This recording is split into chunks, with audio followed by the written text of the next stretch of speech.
A da can, akwai wani talaka mai suna Sulai. Sulai mutum ne mai saran itace. Yana shiga jeji ne tun da sassafe da gatari a hannunsa. Yana saran itace domin ya siyar a kasuwa, duk da cewa rayuwarsa tana da wahala. Zuciyarsa tana cike da imani, haƙuri da godiyar Allah.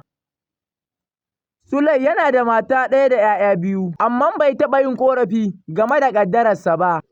Duk safiya kafin ya tafi jeji sai ya yi addu'a ya ce, “Ya Allah, ka albarkaci aikin hannuna, ka kuma kare ni daga sharrin daji.”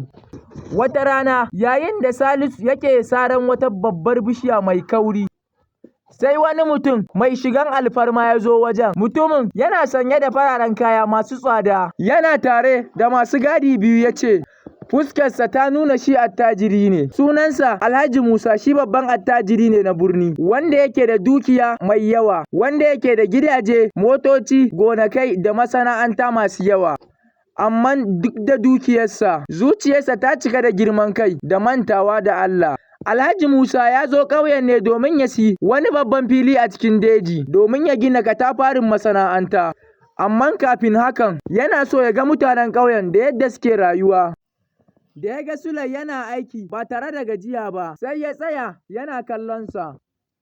Bayan Sulai ya gama saran itace, ya goge gumi a goshinsa, sannan ya gaishe shi da ladabi, ya ce, “Assalamu alaikum.” Alhaji Musa ya amsa da ƙanƙanta, “Wa alaikumus salam, kai ne mai saran itacen nan?”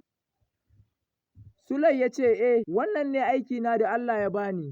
Alhaji Musa ya yi murmushi na raini ya ce, “Ai, wannan aikin ba zai kai ka ko'ina ba, talauci zai ci gaba da binka har ka tsufa.”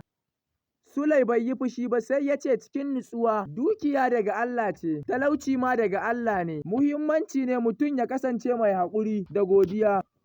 Alhaji Musa ya yi dariya mai ƙarfi ya ce, dukiyata da hankalina da basirata da dabarata, Allah bai da hannu a ciki. Wannan magana ta razana Sulai, sai ya ce, idan Allah zai jarrabe ni to ya bar ni da dukiyata, ni ba na jin tsoro. Bayan wannan, Alhaji Musa ya ba Sulai kuɗi kaɗan, sai ya ce ya siyi itacen da ya sara. Sulai ya karɓa da godiya, amma zuciyarsa ta ji tausayin wannan attajirin domin ya ga girman kai a idonsa. Da dare, Sulai ya koma gida, ya ba matarsa kuɗin. Suka siyi abinci, suka ci cikin farin ciki, yaransa suna dariya, suna godiya wa Allah. Sai Sulai ya ce musu, ku yi godiya wa Allah, ko da ba mu da komai, domin wasu suna da yawa amma ba su da salama.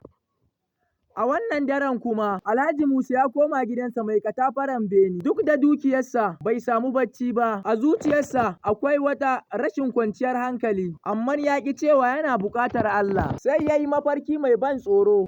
Ya ga dukiyarsa tana ƙonewa, mutane suna guje masa, yana roƙon taimako amma babu wanda ya amsa masa. Ya farka da zufa a jikinsa, amma maimakon ya tuba, sai ya ce wannan mafarkin kawai ne, bai san cewa wannan mafarkin gargaɗi ne daga Allah ba, kuma jarabawarsa tana gabatowa.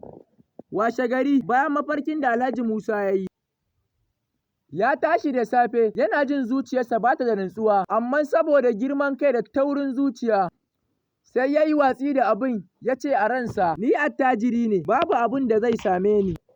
Ya shiga mota mai tsada, ya tafi birni zuwa ofishinsa, inda yake da masana'anta masu yawa a can.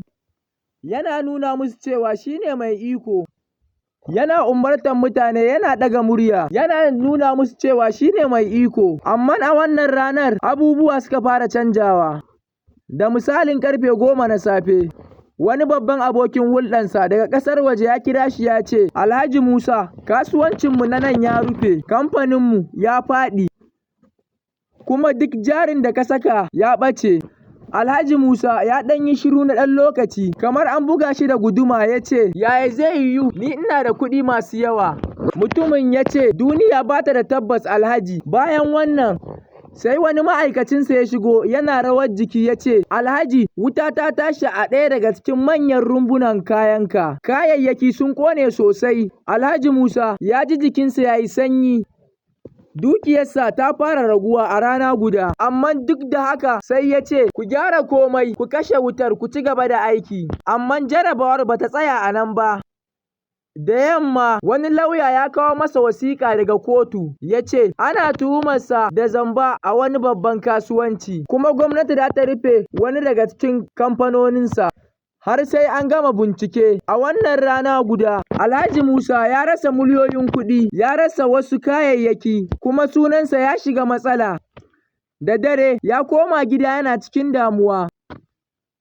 Ya zauna a babban falo, amma duk girman gidan bai bashi kwanciyar hankali ba. Ya tuna maganar Sulai mai saran itace, dukiya daga Allah take, jarabawa ce, sai zuciyarsa ta yi masa zafi. A wancan lokacin kuma Sulai yana zaune a gidansa na laka, yana tare da matarsa da 'ya'yansa, duk da cewa bai ji labarin abin da ya faru da Alhaji Musa ba. Amma ya yi addu'a yana cewa, ya Allah ka ba mu abin da zai ishe mu, ka kuma shiryar da masu arziki da mu talakawa. Wata rana bayan kwana biyu, Alhaji Musa ya sake zuwa ƙauyen dajin ƙarfe, amma wannan karan ba tare da tawagarsa mai yawa ba. Ya zo shi kaɗai cikin soƙaƙƙen kaya yana neman Sulai. Da ya ga Sulai a jeji yana saran itace, sai ya tsaya yana kallonsa na ɗan lokaci. Sulai ya gan shi, ya gaishe shi cikin ladabi.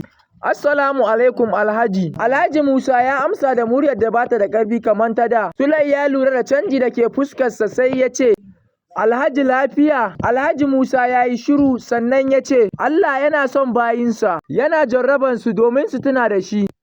Alhaji Musa ya kalli bishiyoyin jejin sannan ya ce, na yi girman kai na manta da Allah, yanzu dukiyata tana raguwa, zuciyata tana tsoro. Sulai ya ajiye gatarinsa, ya zauna kusa da shi ya ce, ka tuba ga Allah? Har yanzu kofa a buɗe take.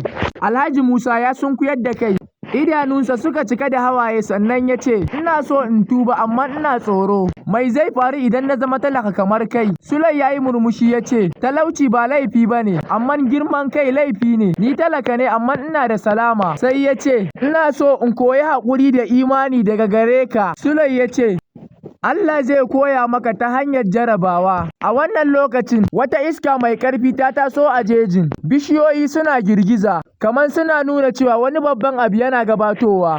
Alhaji Musa bai san babbar jarabawa tana gab da zuwa ba, wanda za ta canza rayuwarsa gaba ɗaya.